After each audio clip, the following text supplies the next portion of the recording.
తెలంగాణలో పవన్ మున్సిపల్ ఎన్నికల ప్రచారం రద్దయింది. రేపు ఎల్లుండి బీజేపీ తరపున ప్రచారానికి జనసేన ప్లాన్ చేసింది. కానీ అనివార్య కారణాలతో ప్రచారం రద్దు చేసుకుంటున్నట్లు జనసేన ప్రకటించింది.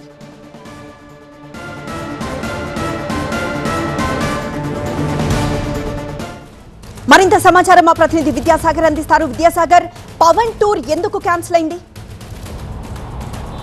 తెలంగాణ మున్సిపాలిటీ ఎన్నికల్లో రేపు ఎల్లుండి జనసేన అధినేత పవన్ కళ్యాణ్ ప్రచారం నిర్వహించాల్సి ఉంది. కానీ అనివార్య కారణాల వల్ల పర్యటన రద్దు చేసుకుంటున్నట్లుగా మనకి జనసేన పార్టీ వర్గాల నుంచి సమాచారం అందుతుంది. ముఖ్యంగా నిన్న సాయంత్రం కూడా మంగళగిరిలో తెలంగాణ జనసేన నేతలతోటి పవన్ కళ్యాణ్ భేటీ అయ్యారు. జనసేనకు సంబంధించి 10% సీట్లలో తెలంగాణ మున్సిపల్ ఎన్నికల్లో జనసేన బరిలో ఉంది. 345 మంది అభ్యర్థులు వివిధ వార్డుల్లో కౌన్సిలర్గా పోటీ చేస్తున్నారు. దాంతోపాటు ఎన్డీఏ కూటమిలో భాగస్వామిగా ఉన్నందున బీజేపీ తరఫున కూడా ప్రచారం చేయాలని పవన్ కళ్యాణ్ భావించారు. అదేవిధంగా మిగిలిన ప్రాంతాల్లో బీజేపీకి మద్దతు ఇస్తున్నట్లుగా కూడా ఆయన కలిసినటువంటి కేంద్ర మంత్రి కిషన్ రెడ్డి, బీజేపీ రామచంద్రరావుకు పవన్ తెలిపారు. నిన్న సాయంత్రం పవన్ కళ్యాణ్తో భేటీ అయిన జనసేన నేతలు ఈరోజు ఉదయం కేంద్ర మంత్రి కిషన్ రెడ్డి, బీజేపీ చీఫ్ రామచంద్రరావుతో కూడా భేటీ అయ్యారు.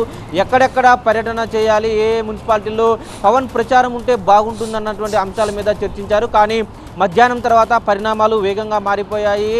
పవన్ కళ్యాణ్ నుంచి వచ్చినటువంటి సమాచారం మేరకు కొంత అనారోగ్యం కావచ్చు, అనివార్య కారణాల వల్ల తాను ఈ పర్యటన చేయలేకపోతున్నట్లుగా సమాచారం ఇచ్చినట్లు మనకి తెలుస్తుంది. దీని నేపథ్యంలోనే రేపు ఎల్లుండి జరగాల్సినటువంటి పవన్ కళ్యాణ్ ఎన్నికల ప్రచారం రద్దయినట్లుగా మనకి సమాచారం అవుతుంది. ముఖ్యంగా పవన్ కళ్యాణ్ ఎఫెక్ట్ చూపెట్టేటువంటి ఉమ్మడి నల్గొండ కావచ్చు, ఖమ్మం కావచ్చు, ఇలాంటి ప్రాంతాల్లో పవన్ కళ్యాణ్తో ప్రచారం చేస్తే కాస్త కలిసి వస్తుందంటూ బీజేపీ భావించింది. కానీ పవన్ కళ్యాణ్ అడుగు పెట్టక ముందుకే తెలంగాణలో కొంత పాలిటిక్స్ హీటెక్కాయి. ముఖ్యంగా బీజేపీకి సంబంధించి ప్రచారం చేయబోతున్నారన్న నేపథ్యంలో కాంగ్రెస్ మంత్రి పొన్నం ప్రభాకర్ కావచ్చు, పీసీసీ చీఫ్ మహేష్ కుమార్ గౌడ్ కావచ్చు, ఆంధ్ర నాయకులను తీసుకొని వచ్చి బీజేపీ ప్రచారం చేయాలని చూస్తే ఇక్కడ ఎవరు ఓటేస్తారంటూ కూడా సెటైర్లు వేసేటువంటి పరిస్థితి కనిపిస్తుంది.